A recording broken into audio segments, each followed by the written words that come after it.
네, 안녕하세요. 오늘은 문제 해결 능력 중에서 조건에 따른 논리, 정답을 찾는 문제를 보도록 하겠습니다. 자, 1번 문제를 보겠습니다. 1번 문제는 이게 명제 문제인 걸 알 수가 있습니다. 그래서 명제를 알고 좀 쉽게 풀 수도 있고 혹은 명제를 모르더라도 그냥 쭉 읽으면서 풀 수도 있는데 한번 보도록 하겠습니다. 한 사건에 대해서 A, B, C, D가 각각 증언을 하고 있습니다. 아래 조건이 모두 참일 때 참을 말하고 있는 사람은 총 몇 명인가? 자, 이 조건들이 참이고요. 넷 중에 참을 말하고 있는 사람은 몇 명인가? 라는 것입니다. 자, 한번 도식화를 하는 게 편하잖아요. A가 참이면 B도 참이에요.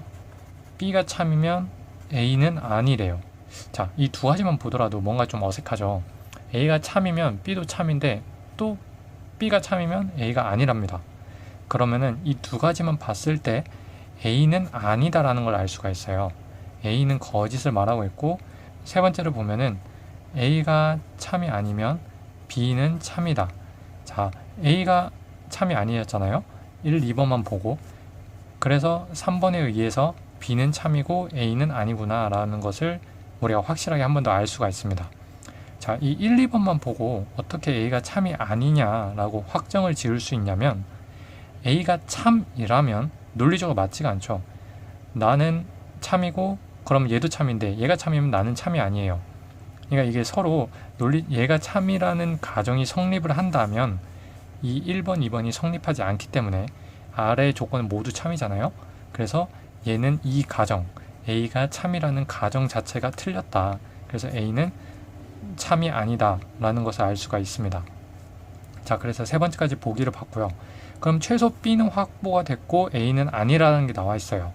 그럼 C, D 두 가지만 보면 되겠죠.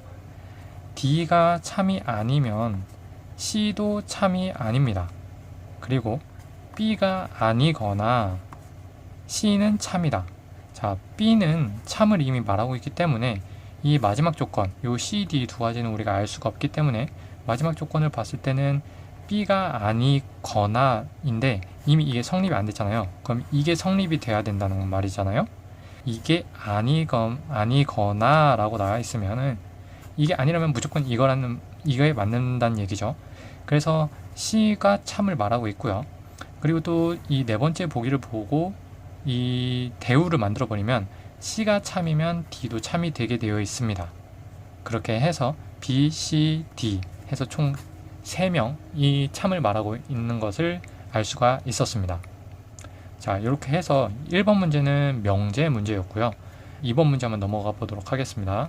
자, 2번 문제입니다. 2번 문제가 바로 이 조건에 따라서 쭉 써보고 그거에 따라서 옳은 것은 혹은 옳지 않은 것을 고르는 문제인데요. 문제가 조금 복잡한데 한번 읽어보면서 해볼게요. A, B, C, D 5명이 가에서 마 문구점에서 서로 다르게 연필, 공책, 지우개, 볼펜, 수첩 중 하나를 구입하였다. 이런 경우는 거의 없는데 문제를 만들려고 만든 예시죠. 그러니까 아래의 조건을 고려했을 때 항상 옳지 않은 것은 라 문구점에서, 그럼 일단 가나다라부터 써야 될 것 같아요. 가나다라, 말을 좀 빠르게 써놓고 라에서 구매한 사람은 A 또는 E다. C는 가 문구점에서 구매하였다. 여기는 C가 들어가고, D는 나와 마에서 구매하지 않았다. D는 여기랑 여기가 아니니까 D는 여기겠죠, 당연히. 나, 마가 아니면 라는 A 또는 E이기 때문에 D는 다인 걸 알 수가 있습니다.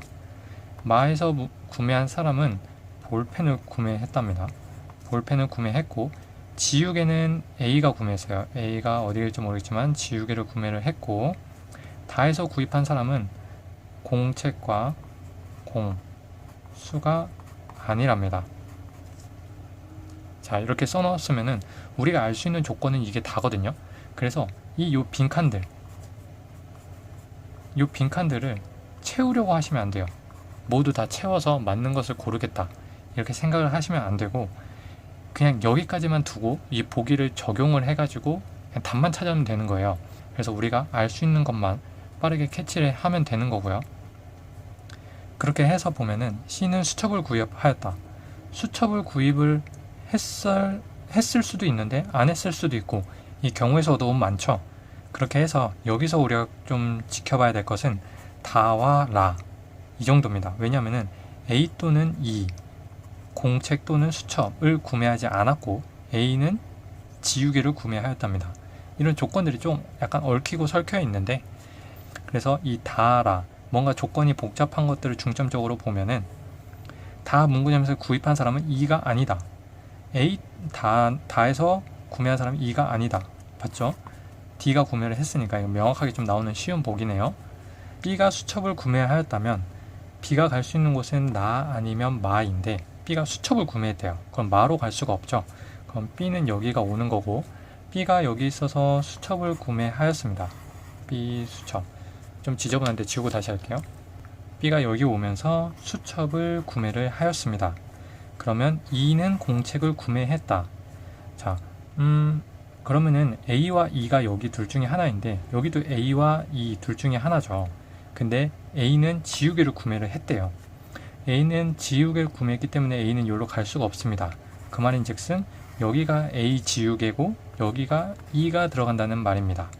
그러면은 E는 공책을 구매한 게 아니라 볼펜을 구매한 게 되죠. 그래서 항상 옳지 않은 것은 3번이 되는 겁니다. 자, 그러면은 2번 문제도 풀어봤고 3번 한번 바로 볼게요. 자, 3번입니다. 기획팀, 인사팀, 총무팀에 소속된 3명의 사원은 A, B, C 도시 중에 한 곳에 삽니다. 팀장도 A, B, C 도시에 살지만 같은 도시에 사는 사원과 팀장은 같은 부서에 배치되지 않았다. 이런 경우도 없죠. 사실 이거는 실생활에 도움이 안 되는 문제들인데, 일단은 뭐 논리적으로만 따지기 위해서 한번 보도록 하겠습니다. 기획팀, 일단은 기인 총을 써놓고, 기획팀 팀장은 뭔지는 모르지만은 총무팀 사원과 같은 도시에 삽니다. 인사팀의 사원은 A에 살지 않으며 BC밖에 없으니까 B 또는 C에 살고요. A 도시에 살고 있는 팀장의 부서에 배치되지 않았다. 그러니까 인사팀 사원은 A 도시에 살지 않고 여기 있는 팀장도 B 또는 C에 살겠죠. 대신 같은 도시는 아니고 서로 이렇게 반대로 되어 있습니다. 총무팀 사원은 B 도시에 살지 않으며 A 또는 C 그럼 살지 않고, 팀장도 B 도시에 살지 않습니다. 그러면 얘도 A 또는 C. 그런데 얘랑 같은 곳에 살잖아요. 그럼 얘도 또 A 또는 C예요. 자, 그럼 팀장만 보면은 A 또는 C, A 또는 C. 여기 얘는 B 또는 C. 그 말인즉슨 얘는 B 도시에 산다. 이렇게 되겠죠. 그래서 얘가 B에 살면은 얘는 C에 사는 거고요. 좀 보기 흉하니까 B, C 이렇게 해놓을게요. B 도시에 살고 C 도시에 삽니다. 자, 이렇게만 해놓으면은 그 다음부터는 논리적으로 쭉쭉쭉쭉 이어갈 수가 있어요. 얘가 C에 살기 때문에 얘는 A에 살 겁니다. 얘는 A에 사니까 얘는 C에 살고, 그럼 남은 건 A가 여기고 B가 여기입니다. 자, 1번부터 볼게요. 기획팀은 사원이 B, 팀장이 A. 맞죠? 바로 1번이 정답인데, 뭐 다른 거는 사실 시험장에서 볼 필요는 없지만 이 문제는 좀 경우의 수가 많이 없잖아요. 세 가지 A, B, C 그리고 기획, 인사, 총무 이런 식으로 몇 가지 없기 때문에 쭉 한 번에 다 이 표가 만들어지네요. 2번 문제는 여기 보시겠지만 다 만들어지지 않았잖아요. 근데 이건 또 만들어져요. 근데 우리가 만들려고 애써서 만든 게 아니라 문제를 풀다 보니까 둘 중에 하나, 그런데 그 하나가 결정이 돼요. 그럼 차곡차곡 하면서 표가 만들어지게 되는 거죠. 그렇게 해서 바로 1번임을 확인할 수가 있었습니다. 다행히 뭐 1번의 답이 바로 나와서 그렇지, 만약에 아니더라도 하나하나 보시면 돼요.